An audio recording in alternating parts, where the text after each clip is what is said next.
With all the fast food chains around, restaurants and food outlets, I think we all realise that a lot of food is produced worldwide every day. But do you know how much of it is wasted? Jamie Crummie, the co-founder of the Too Good To Go app, estimates about 40%. That's 40% of food produce going in the bin. 40% that could be bought by you. And that's exactly what he's done. Too Good To Go is an app that has so far saved millions of meals and has collaborated with thousands of brands worldwide since its inception in 2015. A product and technology triumph that you can download today and start saving the planet with. Let's get into it. Hello everyone and welcome to another episode of A Girl in the Product World. I am your host, Amna, and today I'm joined by a very, very special guest who is a huge inspiration to not only me but many people around the world, and that is Jamie. So Jamie is the co-founder of the Too Good To Go app, founded in 2015. The app has previously been ranked alongside McDonald's, Uber Eats in the top 10 of food apps downloaded worldwide. And it's an app that's impacting millions, and Jamie will go into that a little bit more when we have a chat. He is a law graduate from both Leeds and Queen Mary's University, achieving a bachelor's and master's respectively. He's involved in many philanthropic roles, including an ambassador for One Young World, a business mentor at Virgin Startup, and an Obama Foundation leader for Europe. Jamie is also a fellow at the Royal Society for Arts. He has an incredible story that I cannot wait to get into and inspire you all with. So let's meet him. Jamie, hi. Hello there. Yeah, no, thanks very much for having me on board. Thank you for joining me. So shall we get straight into it? Yeah, let's do it. Cool.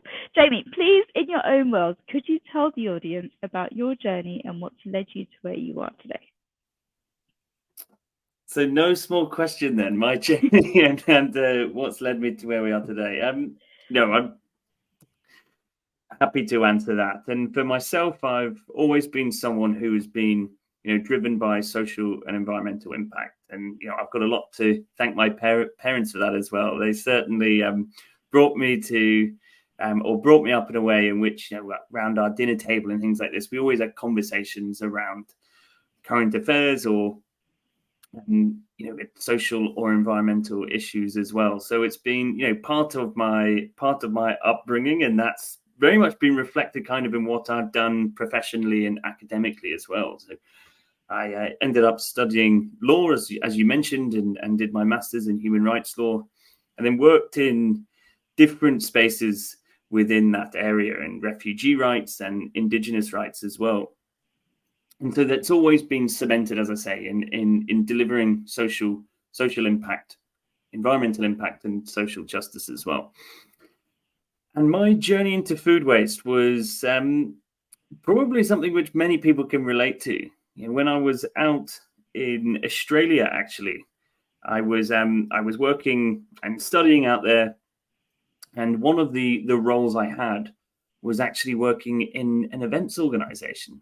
So we were doing, large events for a few hundred people, sometimes several thousands.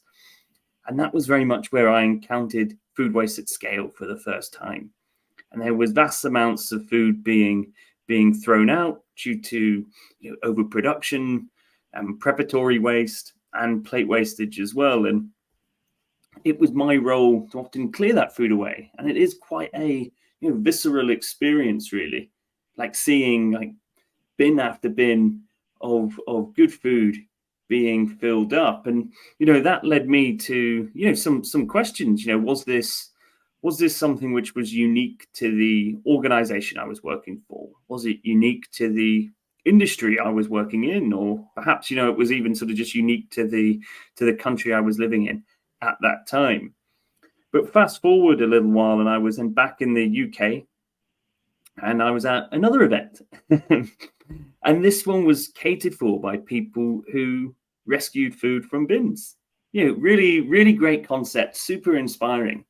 But it got me thinking, what can we do to rescue this food before it hits the bin in the first instance? And so, that there was very much my journey into food waste. And so we built a website, or I built a website first off, It wasn't a very good website, but it was a website nonetheless, allowing people to rescue a meal from a business. So as I say, that there was my journey into food waste, but it's very much cemented in delivering social and environmental impact.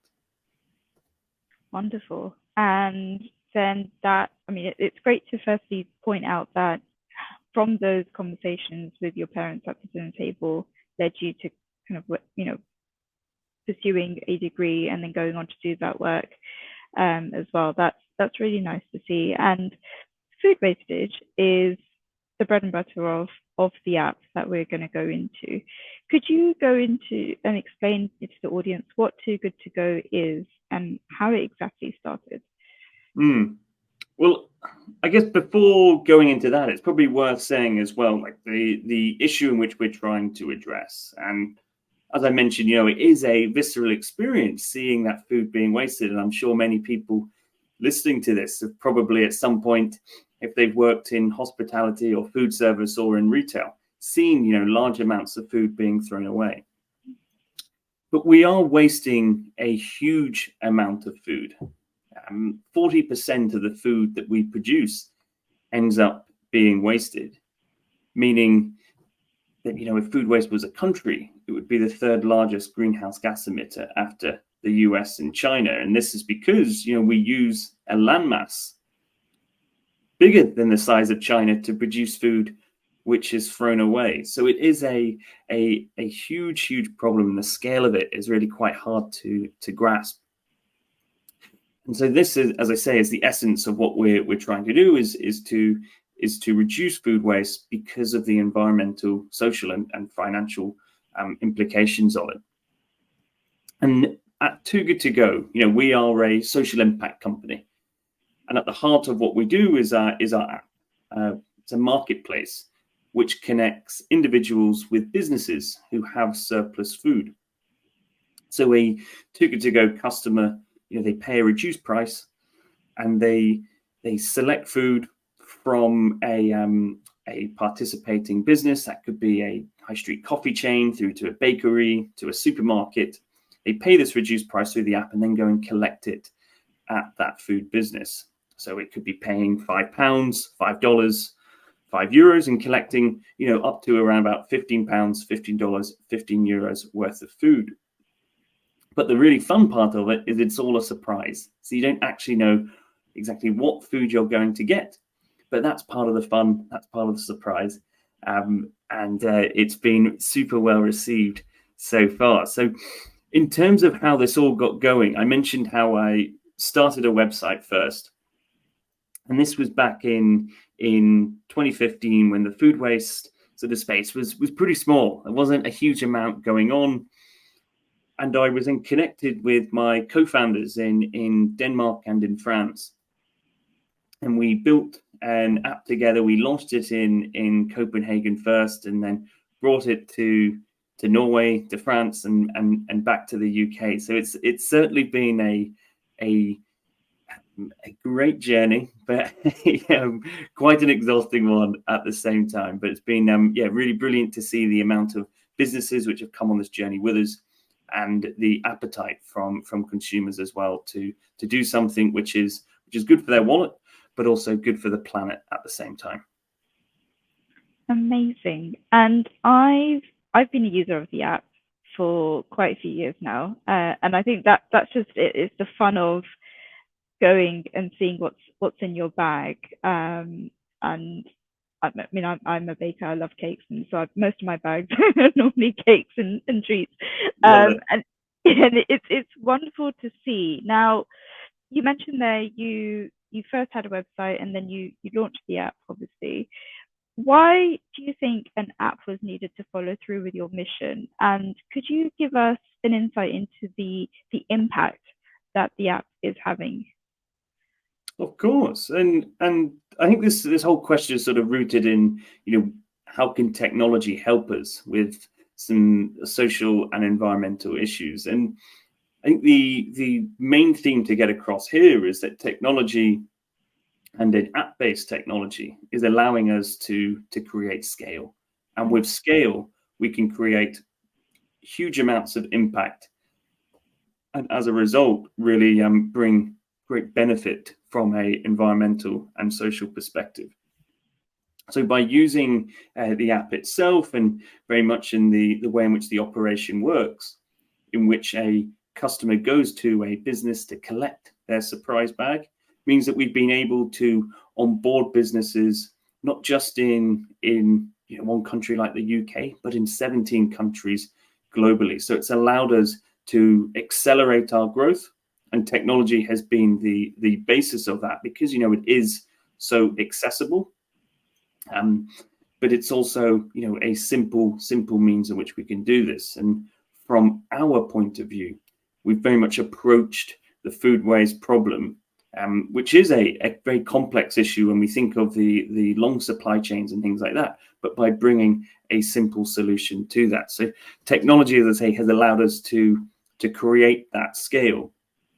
And as a result, we're now in 17 markets globally, in North America and across Europe, where we have over 70 million consumers who have downloaded the app, and well over 130,000 businesses who are using the app on a daily basis. And collectively, our community of partners and of consumers have rescued 240 plus million meals from going to waste in under eight years. So again, technology here has allowed us to create this impact at scale, which is super vital when we think of it in the context of food waste within climate change. 240 million. That's a huge number. And as much as that number should be celebrated, it also gives insight into how much food is actually being wasted as well.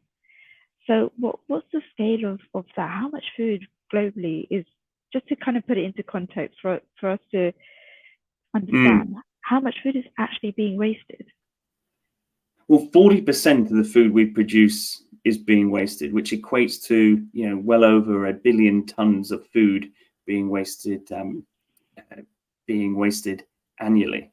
So it's huge amounts of food which we are wasting, and this costs the global economy around about $1.2 trillion every single year. So it is an incredible, or very sizable amount of food.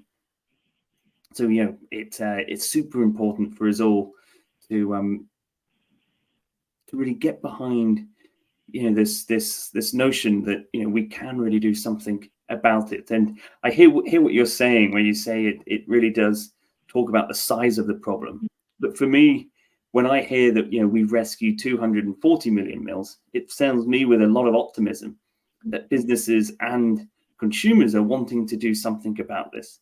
And they're actively seeking solutions which empower them to go out and do one small thing, which is rescuing some food so it doesn't go to waste. Yeah, absolutely. And I think one of the reasons why I find this app and yourself so inspirational is, just as we kind of touched on there, is yes, it's saving a lot of meals, but it's also raising that awareness to people that food is actually being wasted, and that to buy your everyday chains and brands that you see on the high street. And you've done a lot of work with collaborating with brands with the likes of Unilever, I think Kellogg's was one of them, and just trying to get across that for the customer themselves, also be aware that food is being wasted. And that's something that I really love about this app, is knowing that it's happening, but I can also make a difference, and all the other users around me. And it's just so easy to be able to do that, which is absolutely wonderful to see. And I think also it also just raises that awareness in our homes as well. Yes, we've got brands who are mass producing, but we also do that in our homes as well. We're producing food, and I think a lot of households also kind of suffer from that, is wasting a lot of food. So as just normal people, what can we do? What kind of things have you seen where we can try and help reduce food in our everyday lives? And you do raise a good point here, which is, you know, the impact of food waste on people. And when we look at food being wasted across our food value chain, so once food has left sort of the farm itself and it's gone into wholesalers and manufacturing, you know, 50% or around about over 50% of that food is being wasted within our own homes. So you could see that as, you know, us as individuals, perhaps we're part of the problem, but rather, you know, we're also part of that solution as well. So there's so much that we can be doing to reduce food waste within our own daily lives. You know, we can be, you know, sorting our fridges out a bit better to ensure that our food, you know, stays fresher for longer. Lots of different tips and tricks. You know, we can, you know, embrace technology and use apps like Too Good To Go. But we've also, and I think you were touching on this, you know, we've partnered with, you know, brands like Unilever, like Nestle, and Danone to give people more tools in their kitchens. And one of these is through an initiative we launched, which is called our Look, Smell, Taste, Don't Waste campaign. And this is where we partnered with, you know, large FMCG brands to communicate on pack that when food has gone beyond its best before date, you know, it's still safe to consume, but we should look, smell, and taste food, not waste it. And this has been really well received. And people, you know, they have this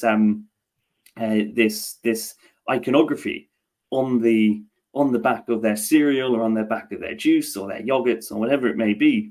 And again, it's a call to action to really empower consumers to use their own common sense, but also use their own physical senses, that once food has gone beyond its best before date, you know, they can still eat it so long as it's at the quality for them.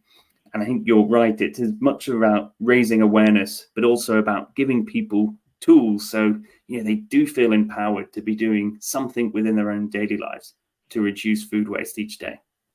That's wonderful. And I remember reading your impact report where you have who seems like a super user in Belgium who I believe ordered, I think, nearly 2,000 bags in 2022. So that, I mean, there's people out there definitely making use of this as a tool, which again is wonderful to see. Now I'm gonna go to your kind of your philanthropic side, which I mentioned in the intro.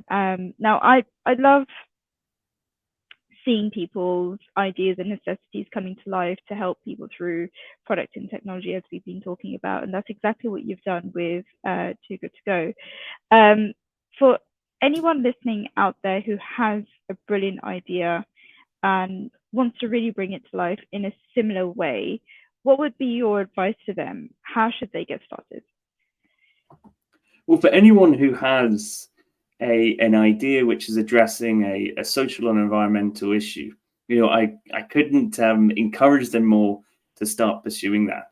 You know, I've been really blown away by the level of innovation which is happening within this social entrepreneurial space.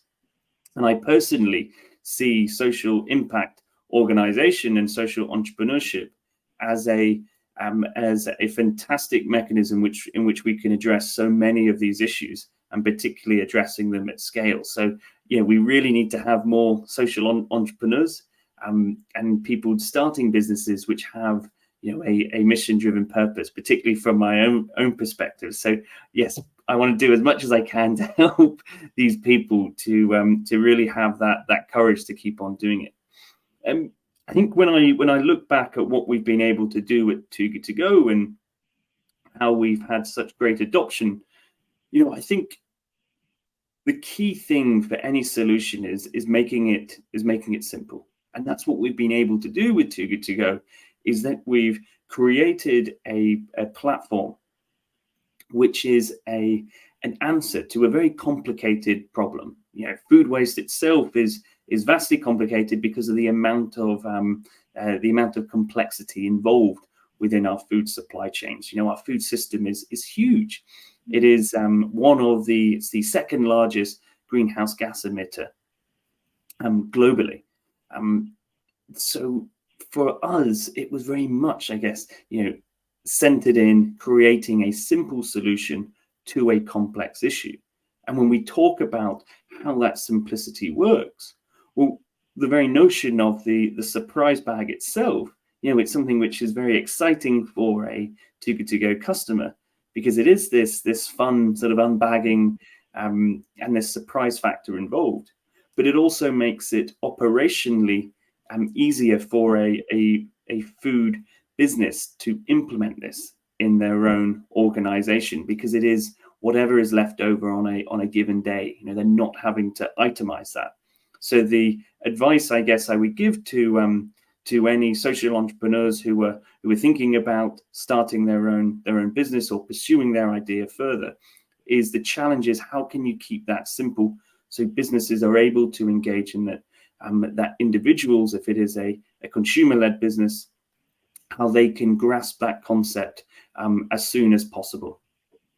Yeah, I have to say, from a customer experience point of view, it's extremely easy. I think within 3-4 clicks, I had my order done, ready to collect. And yet you're absolutely right with making it fun too. I've got an order waiting for me at 5 o'clock today from a nearby bakery, and I am buzzing about what I'm going to be finding in that bag. And as simple as that is, it's exciting, and it makes me want to go back to the app over and over again. So I love that. Thank you for that advice. What's next for Too Good To Go?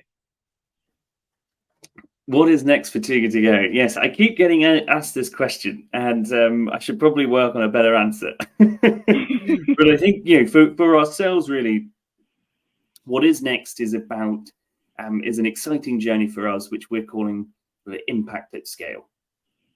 And so this means really doubling down in the markets in which we're operating with. So that's working with more businesses, but it's also about ensuring that we can reach as many people and make rescuing food something which is, part of people's everyday habit. From a product perspective, this is also quite exciting, as we're looking at adding additional products into the Too Good To Go portfolio to sit alongside our marketplace, really allowing us to create an end-to-end solution for food waste itself. So we've last year, you probably will have seen in our impact report, we acquired a French retail startup called Coda Bene, which is going to help us bring more value to our grocery partners, but importantly, enable us to rescue much more food within that retail space, so it doesn't go to waste. In addition to that, we've been looking further down the value chain as well, as to how we can create more impact, particularly in that manufacturing, that wholesaler, that food producer space. And so most recently in France, in Netherlands, in Belgium, and in Italy, we've launched our Magic Parcels concept, which enables customers to get food sent directly to them from some of our manufacturing partners. So the likes of Unilever and other household brands like that. So lots of innovation is happening, and I think that is what is super exciting for us at this stage at Too Good To Go, is how we can address more areas of the food value chain with different product offerings to create greater innovations, but ultimately create greater impact at scale as well. That's very exciting, and I cannot wait to see more happening in this space. And it's great to see how you're reaching out to kind of the core of it, which is the manufacturing side also, and like you say, all throughout the chain. So I cannot wait to see what's next and really see this evolve. Now, something that really stands out to me about you, Jamie, is how all of your work screams out empathy, which is a typical trait of a great product person, and it's great to see. Could you give us an insight into some of the other work that you're doing and what that involves? So as I mentioned in the intro, you're working with Virgin Startup, with the Obama Foundation. What's going on there? Lots of different things, yeah. So one of the great things I think that we've been able to do at Too Good To Go is develop a social impact business which is creating impact at scale. And a huge thing for myself is to be able to share some of these learnings with other entrepreneurs, and particularly social entrepreneurs as well. So, working with Virgin Startup and through One Young World is how we can help share some of the challenges that we've gone through, and to really be a source of inspiration, or at least, share some of these learnings so that, the next social impact company doesn't have to make the same mistake as we've done. And that's a lot of what I'm trying to do, is to raise the profile of social impact business so that we can start using social entrepreneurship and business in general as a vehicle for positive change, but also as a vehicle for addressing many of the social and environmental issues that we face. And through the Obama Network, what I've been able to do is to connect with different change makers and change agents in different geographies and different continents. And again, it's very much about sharing experiences and sharing practices so that we are able to keep delivering impact within the communities in which we operate. That is wonderful to see. And I think that's a very great example of that whole kind of giving back and the domino effect it will have on other social impact chains, and also people. I think it's so important to be able to get back when you see that you're making an impact in the world. And I think just, those challenges that you say, so other people can learn from them. I think that's very important. And I have to admit, I don't think we have enough people doing that. So the fact that you're involved in it's really, really nice to see. But another reason why I asked that question also is because something that I love talking about and doing myself is pursuing other things aside from kind of your 9 to 5, the things that keep you busy for the majority of the day. And I think it's also showing people that you can make time for all those different things as well and pursue other things. So it's great to see that you as an example of really doing that. And I know that takes a lot of organization and time management, but it's wonderful to see that you are able to get involved in so many different things whilst pursuing such a great impact, a great social impact initiative yourself as well. Oh, thank you very much for that. And the last question I have is somewhat of a tradition now on the podcast is, what is your best piece of advice that you've ever received, or your own advice that you would like to share out to the world? The best piece of advice I've received, I think it's probably a combination of various different things. And there's lots of things I can also relate to, the implementation of that within Too Good To Go. And I would say it probably lends itself to focus. And what I mean by this, and for any entrepreneur or social entrepreneur listening, we've probably all had this at a different stage of our life where we started something, but we're getting distracted by that new shiny thing in the corner of the room, and so we want to explore additional projects and things like this. But for me and for Too Good To Go, what that really meant was really focusing on where we could deliver the most impact and really add the most value. So I think it's just being laser focused in a certain area and building those things up to a certain scale, or wherever that might be, before exploring the next new shiny product feature or whatever it might be.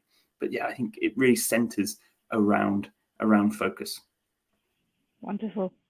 Jamie, thank you so much for sharing your responses with me, giving us this great insight into all that you're doing. I'm so excited to share this with the audience, and I'm so excited to also see what happens next. Thank you so much. No, thank you very much for having me on today. It's been a great discussion. Wonderful. Thank you.